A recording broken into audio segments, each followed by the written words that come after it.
दोस्तों, आज मैं आपको एक ऐसी बहुत प्यारी सी इमोशनल लव स्टोरी सुनाने जा रहा हूँ। ये स्टोरी अलग अलग गांव में रहने वाले दो प्रेमियों की है जो एक दूसरे से बहुत प्यार करते हैं, पर उनके इस प्रेम के बारे में इनके घर वालों को ज़रा भी खबर नहीं होती। तो क्या इनके प्यार की खबर इनके घर वालों को पता चलती है? और अगर पता चलती भी है तो क्या उनके घर वाले राजी होते हैं या नहीं, या फिर वो हमेशा के लिए बिछड़ जाते हैं? ये तो आपको स्टोरी सुनकर ही पता चलेगा। तो बिना समय जाया करे हुए हम हमारी इस स्टोरी को शुरू करते हैं। आपको ये स्टोरी पसंद ज़रूर आएगी, मैं आशा करता हूँ। ये प्रेम कहानी एक छोटे से गांव में रहने वाले एक लड़के की है जो कि अपने नज़दीक के गांव में रहने वाली एक लड़की से मोहब्बत करता था। वो दोनों एक दूसरे को बहुत पसंद करते थे और उन्हें पता नहीं था कि उनके इस रिश्ते को उनके घर वाले कभी नहीं स्वीकार करेंगे। लड़के का नाम अभिषेक था और लड़की का नाम माधुरी। अभिषेक एक छोटे से किसान का बेटा था और माधुरी एक बड़े जमींदार की बेटी थी। दोनों की हैसियत में काफ़ी समानताएं थी, पर वो एक कहते हैं ना कि प्यार कभी हैसियत देख के नहीं किया जाता। अभिषेक हर रोज़ शाम 6 बजे माधुरी से मिलने चोरी छुप के उसके गांव जाया करता था। वहाँ पर तालाब के किनारे बैठकर दोनों अपने शादी के सपने को सच करने की बातें करते थे। चोरी छुप के मिलना उनकी मजबूरी हुआ करती थी, क्योंकि गांव में अक्सर ऐसे रिश्तों पर हमेशा सवाल खड़े हो उठते हैं और गांव के लोगों की हमेशा से यही चाहते हैं कि उनके बच्चों का ब्याह उनकी जात पात बिरादरी के अंदर ही हो, ना कि उनसे बाहर। और अभिषेक और माधुरी की बिरादरी भी अलग अलग थी, इसलिए उन्हें इस बात का डर हमेशा सताता था। ऐसे रोज़ रोज़ अभिषेक का घर से एक ही समय पर निकलना और पास के गांव में जाना उसके पिताजी को थोड़ा अजीब सा लग रहा था कि ये रोज़ इसी समय पर क्या करने जाता है। तो एक दिन अपने शक को दूर करने के लिए उसके पिताजी ने उसका पीछा करने की सोची और उसके पिताजी ने उसके अगले ही दिन अभिषेक का पीछा किया। जब अभिषेक दूसरे गांव में पहुंचा तो उसके पिता ने देखा कि वो तो तुलक गांव के जमींदार की बेटी माधुरी से मिल रहा है और उसके साथ गले लग रहा था। ये सब देख उसके पिताजी को काफ़ी शर्मिंदगी महसूस हुई और वो वहाँ से चले गए। जैसे ही थोड़े समय बाद वो अभिषेक घर पहुँचा तो उसके पिताजी ने उससे पूछा कि आज तुम तुलंग गांव में क्या कर रहे थे? तो अभिषेक ने बोला, कुछ नहीं पिताजी, बस मैं अपने दोस्तों से मिलना गया था। उसके मुंह से झूठ सुनते ही उसके पिताजी ने गुस्से में आकर उसको एक तमाचा लगाया और कहा कि दोस्त से मिलने गए थे या अय्याशी करने गए थे? मैंने तुम्हें आज तुलक गांव के जमींदार की बेटी के साथ देखा था। क्या कर रहे थे तुम उसके साथ? तुम्हें जरा भी शर्म आई कि अपने माँ बाप का नाम तुम इस कदर डुबा रहे हो?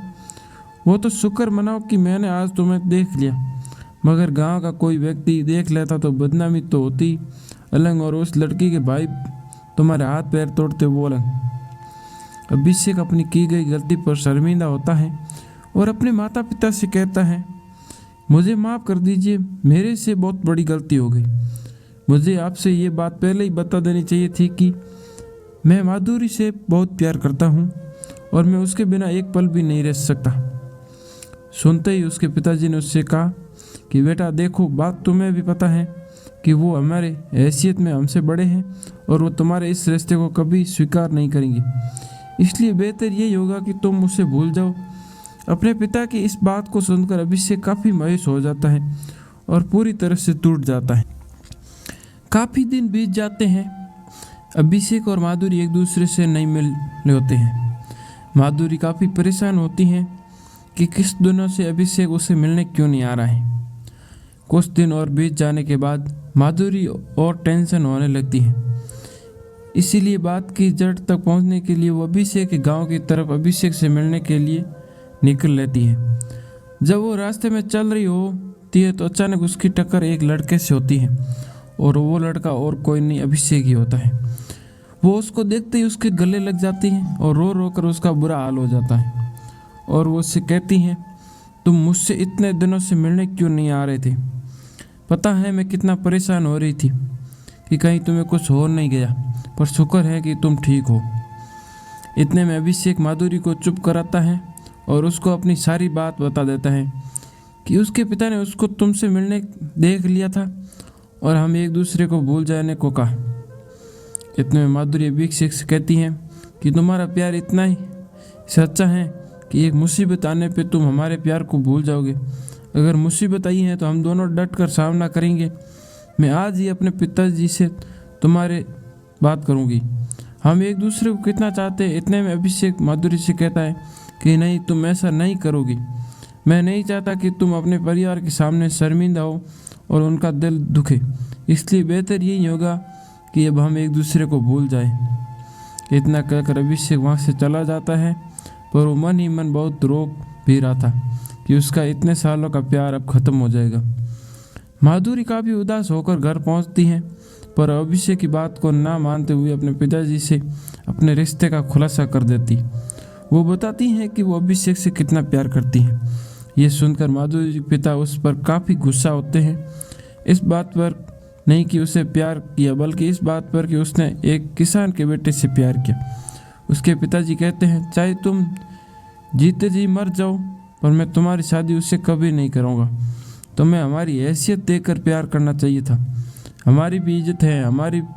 अगर तुम्हारी शादी उस लड़के से होगी तो हमारी पूरे गांव में बेइज्जती हो जाएगी, और ये मैं जीते जी कभी नहीं होने दूंगा। माधुरी की लाख मनाने के बावजूद भी उसके पिताजी उसकी बात नहीं मानते हैं और उसे एक कमरे में बंद कर देते हैं। कुछ दिन बीत जाने के बाद माधुरी के पिता उसकी शादी अपने एक दोस्त के बेटे के साथ पक्की कर देते हैं। माधुरी इस रिश्ते के लिए बिल्कुल भी तैयार नहीं थी, पर अपनी नाक कटने के डर से उसके पिता को ये फैसला मजबूरन लेना पड़ा। माधुरी की शादी खबर सुनकर अभिषेक को एक झटका लगा था और वो काफ़ी दुखी हो गया था। माधुरी की शादी होने में सिर्फ 2 ही दिन रह गए थे। माधुरी पूरी तरह से टूट चुकी थी, पर माधुरी को यह ज़रूर पता था कि अभिषेक के दिल में अभी भी उसके लिए प्यार जिंदा है। उसके अगले दिन ही माधुरी ने ठान लिया कि अगर मैं जिएगी तो भी अभिषेक के साथ और मरूंगी भी तो अभिषेक के साथ। और इसी इरादे के साथ वो अपने कमरे की खिड़कियों से भाग गई और सीधा अभिषेक के पास जा पहुंची। जब अभिषेक के पास जा पहुंची तो अभिषेक ने उसे देख लिया कर बहुत खुश हो गया और वो एक दूसरे को देखते ही देखते गले लग गए। फिर माधुरी ने उसे बताया कि वो सब कुछ छोड़कर उसके पास आ गई है और चाहे कैसे भी हालात हो वो उसी के साथ जीना और मरना चाहती है। उसकी ये बात सुनकर अभिषेक को भी काफ़ी इमोशनल हो गया। उसने भी उसको जीने से लेकर मरने तक का साथ निभाने का वचन दिया। इतने में माधुरी के घर वाले देखते हैं कि माधुरी घर पर नहीं है, वो घर से भाग गई है। इतने में उसके पिताजी का शक सीधे अभिषेक पर जाता है कि उसी के घर भागी होगी। इसीलिए अपना वक्त जाया ना करते हुए उसके पिताजी अपने आदमियों के साथ सीधा अभिषेक के घर की तरफ निकलते हैं। जितने में अभिषेक और माधुरी वहाँ से कहीं दूर जाने की सोच रहे होते हैं। इतने में माधुरी के पिता वहाँ पहुँच जाते और उसको वहाँ से ही ले ही जा रहे थे होते हैं कि इतने में अभिषेक माधुरी के पिता से प्रार्थना करता है, हमें अलग मत करिए, हम एक दूसरे के बिना नहीं रह सकते। पर माधुरी के पिता उसकी एक बात भी नहीं सुनते और उसकी गोली मारकर हत्या कर देते हैं। ये सोचकर कि अब ये लड़का ही नहीं रहेगा तो माधुरी भी अब कहीं नहीं जाएगी और उसकी गांव में बेइज्जती होने से बच जाएगी। अभिषेक अब मर चुका था और अगले दिन माधुरी की शादी होने वाली थी, पर माधुरी इस शादी के लिए बिल्कुल तैयार नहीं थी, बल्कि वो तो अब अभिषेक के गम में डूब मर चुकी थी और उसने ये वचन लिया था कि अगर जिएगी तो अभिषेक के लिए और मरेगी तो भी अभिषेक के लिए। अब शादी होने में सिर्फ कुछ ही समय रह गया था, पर माधुरी अभी तक तैयार नहीं हुई थी। यही गम में सोचते सोचते अचानक उसकी नज़र चूहे मारने वाली दवाई पर पड़ती है और बिना सोचे वो दवाई उस रेड पॉइजन को उठा लेती है और उसे खा लेती है। ये सोचकर कि अब जीते ही जी तो वो उसकी ना उसकी पर अब मरकर तो उसकी हो सकती है और उसने कुछ पल में माधुरी की मौत हो जाती है। दोस्तों, आशा है आपको ये स्टोरी बहुत अच्छी लगी होगी। अगर पसंद आई हो तो इसे अपने दोस्तों के साथ शेयर ज़रूर करें। धन्यवाद।